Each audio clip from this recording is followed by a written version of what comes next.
నిజామాబాద్ వెళ్దాం. నిజామాబాద్లో మా ప్రతినిధి నవీన్ మనకు అందుబాటులో ఉంది. ప్రధానంగా 10 ఏళ్ల తర్వాత తెలంగాణ కాంగ్రెస్ పార్టీలో అధికారంలోకి రావటం, అలాగే కాంగ్రెస్ పార్టీకి సంబంధించి ముఖ్యమంత్రిగా రేవంత్ రెడ్డి ప్రమాణ స్వీకారం చేసిన నేపథ్యంలో అక్కడ ఉన్నటువంటి యూత్ కాంగ్రెస్ నాయకులు కూడా హర్షం వ్యక్తం చేస్తున్నటువంటి పరిస్థితి కనిపిస్తుంది. దీనిపై పూర్తి అప్డేట్స్ అందిస్తారు నవీన్ చెప్పండి.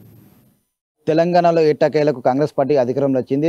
10 సంవత్సరాల నిరీక్షణ తర్వాత కాంగ్రెస్ పార్టీకి అధికారం చేపట్టారు. అయితే అధికార 10 సంవత్సరాల బీఆర్ఎస్ పార్టీని కాదని చెప్పి ఇటు కాంగ్రెస్ పార్టీకి ఇక్కడ ఉన్న తెలంగాణ ప్రజలు పట్టం కట్టారు. ముఖ్యంగా ఈరోజు ఇటు ఆ పార్టీ తరఫున తెలంగాణ సీఎంగా రేవంత్ రెడ్డి ప్రమాణ స్వీకారం చేశారు. అయితే దీనికి సంబంధించి నిజామాబాద్ జిల్లా వాసులు ఏమనుకుంటున్నారో తెలుసుకునే ప్రయత్నం చేద్దాం.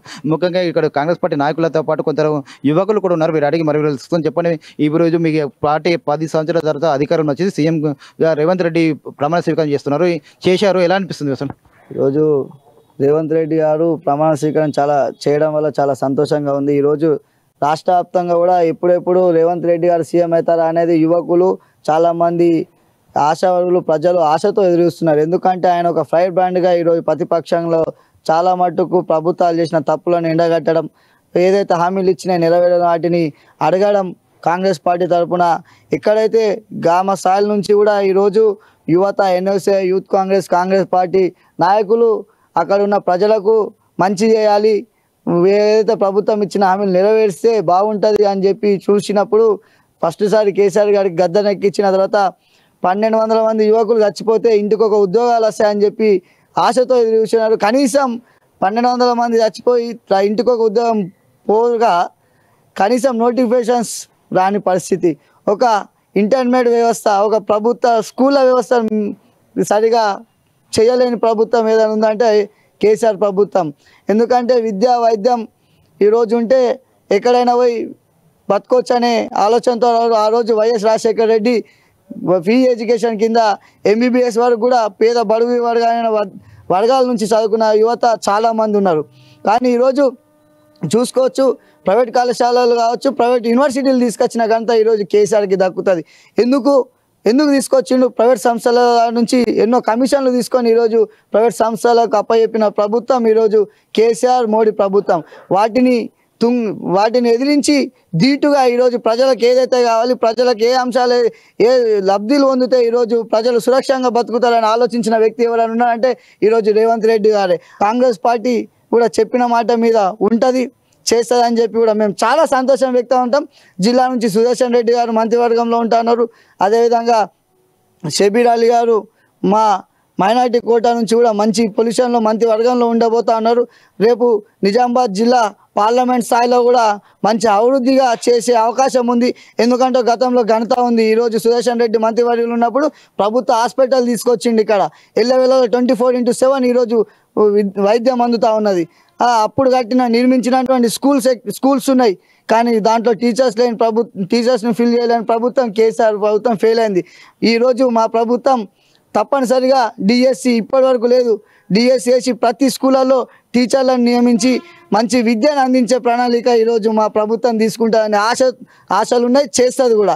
మీరు చెప్పండి, ముఖ్యంగా ఈరోజు సీఎంగా రేవంత్ రెడ్డి ప్రమాణ స్వీకారం చేశారు. మీరు ఎలా ఫీల్ అవుతున్నారు? మీరు అసలు రేవంత్ రెడ్డి గారు సీఎం అవడంలో మాకు చాలా ఆనందంగా ఉంది. ఎందుకనంటే ప్రైన్ బ్యాండ్గా తెలంగాణ టైగర్గా ఉన్నారంటే ఓన్లీ ఏకైక మంచి 20 ఏళ్ల నుంచి ప్రతిపక్షంలో ఉండి రేవంత్ రెడ్డి గారు పోరాటం చేసిరు.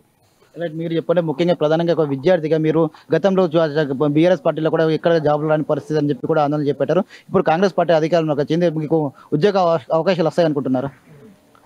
అది ఖచ్చితంగా నెరవేరుతుందండి. ముఖ్యంగా అందరికి కాంగ్రెస్ శుభాకాంక్షలు. మార్పు వచ్చింది, కేసీఆర్ ఇంట్లో వచ్చింది, వాళ్ళ ఇంట్లో, వాళ్ళ పక్కేరది ఇంట్లో, ఎక్కడ చూసినా వాళ్ళకి మార్పే వచ్చింది. కవిత గారిని కూడా చూసినాం మనం. ఎక్కడైనా కానీ వాళ్ళ మార్పు అనేది వాళ్ళ జైల్లో నుంచి వచ్చినా ఎక్కడి నుంచి వచ్చినా మార్పు అనేది రాకుండా చేసింది. కాంగ్రెస్ ఒక నిర్ధారణ చేసింది, కాంగ్రెస్ రావాలి, మార్పు రావాలని.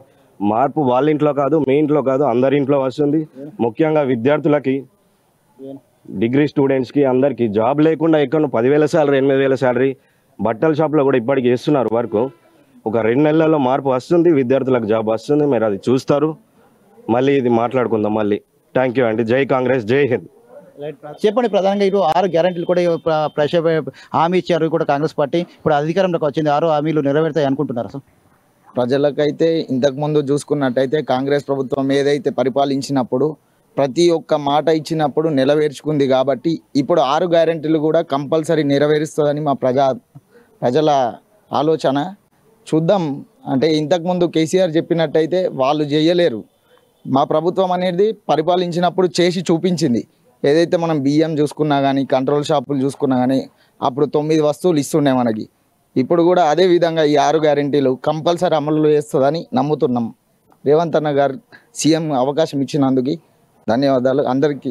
ముఖ్యంగా కూడా చెప్తున్నా, నిజామాబాద్ జిల్లా తరఫున కూడా కాంగ్రెస్ పార్టీ నాయకులు కావచ్చు, ఇటు యువకులు కావచ్చు, ముఖ్యంగా ఇటు తెలంగాణ సీఎంగా రేవంత్ రెడ్డి ఎన్నిక అవ్వడం కూడా ఎంతో సంతోషంగా ఉందని చెప్తున్నా. ముఖ్యంగా కాంగ్రెస్ పార్టీ ఏదైతే 6 గ్యారంటీ హామీలు పెట్టిందో అవి కూడా ఖచ్చితంగా నెరవేరి తీరుతుందని చెప్పి కూడా ఇక్కడ ఉన్నటువంటి నిరుద్యోగులు కూడా ఆశాభావం వ్యక్తం చేస్తున్నారు. ఖచ్చితంగా తెలంగాణ కూడా వెనుకబడిన తెలంగాణ కూడా ఖచ్చితంగా అభివృద్ధి పథంలో కాంగ్రెస్ పార్టీ తీసుకెళ్తుందని చెప్పి కూడా వీరు ఆశాభావం వ్యక్తం చేస్తున్న పరిస్థితి మాత్రం కనిపిస్తుంది.